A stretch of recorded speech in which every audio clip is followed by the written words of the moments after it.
Hi అండి, ఈరోజు మనం చిమ్మిరుండలు చేసుకుందామా? అదేనండి, కొంతమంది నువ్వులు అంటారు, మేమైతే చిమ్మిరుండలు అంటాం. ఈ నువ్వు పప్పు తీసుకున్నామండి. నువ్వు పప్పులో కొంచెం నెయ్యి వేసుకొని పచ్చి వాసన పోయేదలాగే వేయించి పక్కన పెట్టుకున్నాం. ఇలా వేయించేసుకుందాం. వేగిపోయిందండి, పొయ్యి కట్టేద్దాం. ఇంకా మనం 1/2 కిలో నువ్వులు తీసుకుంటే 1/2 కిలో కొబ్బరి, 1/2 కిలో బెల్లాన్ని ఇలా సన్నగా తురుక్కోవాలండి. కొబ్బరి ముక్కలను కూడా సన్నగా తురిగేసుకోవాలా. ఇక వేగించే చల్లారిన నువ్వులు కూడా పక్కన పెట్టుకోవాలి. మిక్సీలో ఫస్ట్ కొబ్బరి వేయాలండి. ఈ కొబ్బరి నలిగిన తర్వాత నువ్వు పప్పు, బెల్లం వేసుకోవాలి. ఎందుకంటే కొబ్బరి ఒక్కోసారి ఉండ చుట్టూ పోయి నలగదు, అందుకని ఫస్ట్ కొబ్బరి వేసుకొని మెత్తగా చేసుకుందాం. కొబ్బరి నలిగింది కదండి, ఇప్పుడు నువ్వు పప్పు వేసుకుందాం.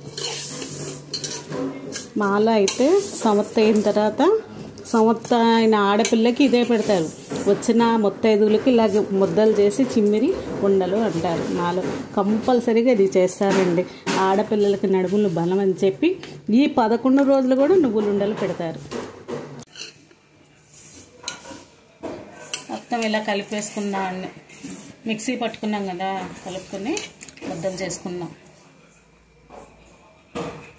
కావాలంటే బెల్లం వేసుకోవచ్చండి. మేము కొద్ది తీపి తక్కువ తింటాం, మాకు చాలా కమ్మగా ఉంది. నోట్లో వేసుకొని టేస్ట్ చేస్తే ఇలా ముద్దలు చేసుకొని ఇందిట్లో అండి నువ్వు పప్పు, బెల్లము, నువ్వుల అరుగుదల, బెల్లం మంచి బలం. అందుకని నెత్తురు కూడా పట్టుద్దని చెప్పి మాలో కంపల్సరీగా 11 రోజులు 4 సంవత్సరాలకి ఈ చిమ్మిరుండలా పెడతారండి సంవత్సర పెళ్లి కూతురికి. మాలో అంటే మీరు ఏమనుకుంటారు, మేము వయసు వేస్తామండి.